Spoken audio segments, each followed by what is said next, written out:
Estamos aqui com o padre Paolo Benanti.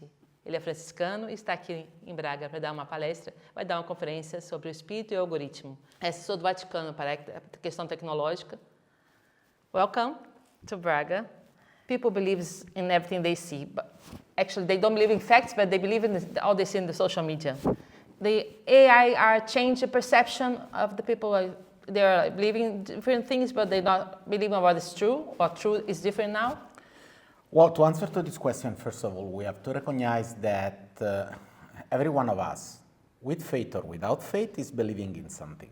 If I ask to someone, is it the reality made by atoms? They will tell me yes, but no one saw the atoms. They believe to a trustable sources.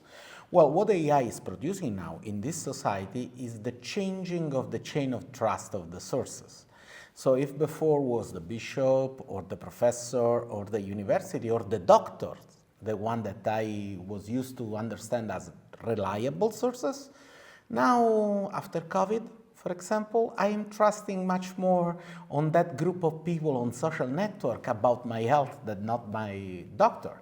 The same thing happen in politics, the same things happen sometimes in faith, in which voices algorithmically generated and collected become much more trustable than traditional sources.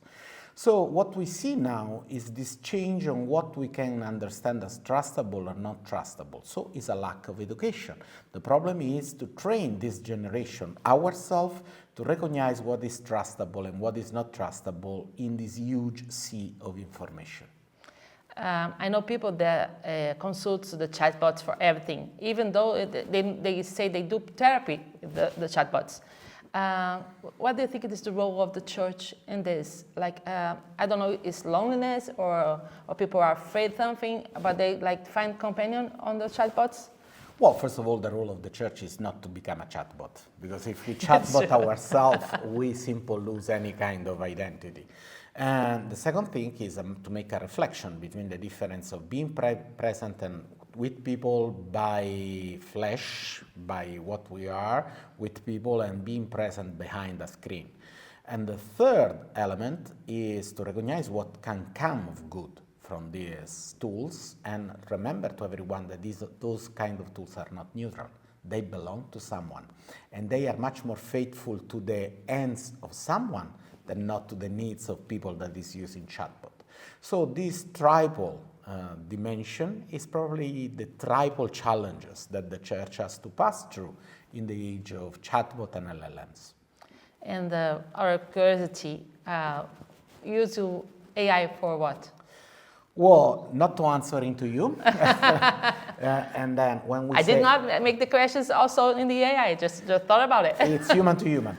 Well, first of all, AI, it's a label that fit to a lot of different tools. Yes. And we have to remember that there is a plurality of tools that we are not used to call AI, but they are AI. It's really intelligence, the system that allow me to go to Lisbon without losing my journey, and we call it GPS. So it's a form of AI. And sometimes Google is a form of AI, because if I ask something, it shape answer much more near to my interest than to someone else. That could be good or bad in both ways. And third, I'm using, for example, AI to produce some kind of infographic for my student on paper that I give to them to read. And because I have some students that come with some difficulty in reading for some kind of pathology, I'm using to enhance the surface of contact between myself and student in the teaching relationship. This third way is experimental. I don't trust too much on the synthesis of AI, but I don't want to talk about AI without testing in my lecture. So at the same time, is kind of we can like make information available for everybody, but also we have to be very conscious about the information you get. Well, you know, digital transformation of information was a huge promises, because we can make reality in some way miscellaneous, make it free. Before, if you would like to find where the journal put a news in the 1965, you have to go to a physical archive, deep inside the scaffold and things like that. Now that piece of information could be everywhere. Could be on my laptop, on my mobile phone, on everywhere. But because everything is miscellaneous, the people or the organization that has the power to order the miscellaneous has a huge power in finding information. So we have to be aware that there is a promises in digital information, but there is also space for a new big form of control that cannot be faithful to the democratic institution that we found. So Pope de Leo days in the message for the Communication Day, he also says like the technological cannot overcome or overpost the human behavior or the human value. Do you think how the spirit can, as your spirit is in your conference tonight, spirit and algorithm? Well, the spirit is something that belongs to human beings. And what we can put inside the algorithm is a fraction of that spirit.